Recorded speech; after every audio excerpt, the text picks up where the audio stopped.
سلامونه هغو دوستانو خیله ده چې تاسو به راته روغ او جوړ خوشحاله او سوکاله اوسئ. قدرمنو دوستانو په نننۍ ویډیو کې مې تاسو لپاره در وښیم چې موږ څنګه کولی شو د فیسبوک لاک شوې آی ډي خلاصه کړو.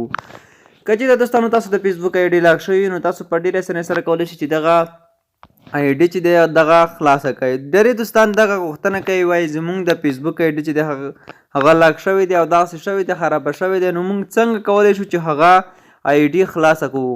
نو دوستانو راځئ چې په ویډیو باندې پیل وکړو. ښه دوستانو تاسو به لومړی کې راشئ دغه تاسو ته کوم آپشن ښکاري د ګیټ سټار، دغه ګیټ سټار آپشن باندې دوستانو تاسو کلیک وهلی. کله مو چې په دا ګیټ سټار آپشن باندې کلیک واخیسته دوستانو تاسو به دلته راشئ په د نیکسټ باندې به ورته کلیک وهلی. دوستانو نیکسټ کلیک اخیستل وروسته تاسو یوه شېبه ورته انتظار وکړئ.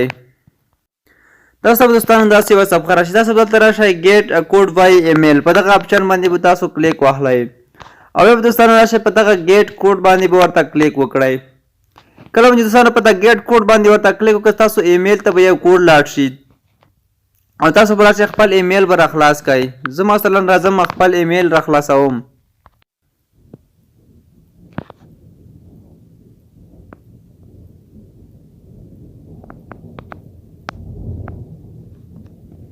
موږ لومړی مرحله به دوستانو دلته ترسره شي او بیا به راشئ تاسو په د نیکسټ باندې کلیک واخلی او بیا به دوستانو راشئ په دغه ځای کې بیا په دغه نیکسټ باندې ورته کلیک واخلی او دوستانو کله مو چې په نیکسټ باندې کلیک واخلی ته کنټینیو ډیټیل دلته تاسو کتلی شئ دوستانو دغه ته موږ ته یو بل آپشن راکوي. دوستانو کانټیکټ ډیټیلز آپشن دی دوستانو دلته به تاسو راشئ په لاندې نیکسټ باندې به ورته کلیک واخلی. کله مو چې دوستانو په نیکسټ باندې کلیک واخیستل دلته به راشئ په دغه لاندې شین آپشن چې تاسو ته کوم دوستانو ښکاري دغه آپشن، په دغه آپشن هم دوستانو تاسو بیا ورته کلیک واخلی او بیا به یوه شېبه انتظار ورته وکړئ تر څو موږ ته یوه بله صفحه راخلاصه شي.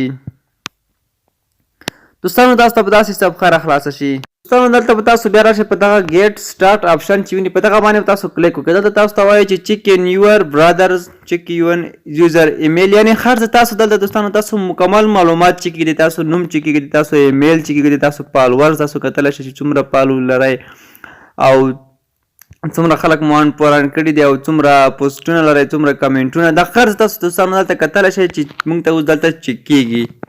دغه ټول دوستانو چیک کېږي تاسو کتلی شئ.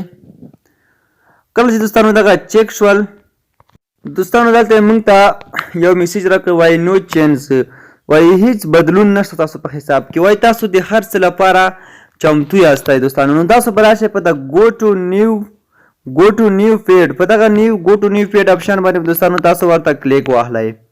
کله چې به دا کلیک دوستانو واخیسته تاسو به بیا یوه شېبه انتظار ورته وکړئ.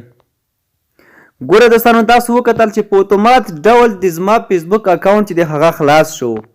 تاسو دوستانو وکتل چې په اتومات ډول د زما فیسبوک اکاونټ چې دی هغه بالکل دوستانو راخلاص شو. تاسو کتلی شئ زما دغه فیسبوک اکاونټ دی دغه په اتومات ډول راخلاص شو. 1119 ملګري هم لري او ما پکې پوسټونه هم کړي دي. دوستانو ډېره اسانه طریقه ده، په دغې اسانه طریقې سره تاسو کولی شئ چې خپل د فیسبوک آی ډي چې د هغه لاک شوي وي نو یا خرابه شوي هغه تاسو په ډېرې اسانۍ سره دوستانو خلاصه کړئ. نو هیله دوستانو چې زموږ یوټیوب چینل در سره سبسکرایب کړئ او زموږ ویډیوګانې در سره لایک کړئ تر څو موږ هره ورځ تاسو لپاره دغسې ښایسته ښایسته نورې ویډیوګانې هم په خپل یوټیوب چینل کې اپلوډ کړو. تر بلې ویډیو به چې زه راځم د الله په امان او هیچا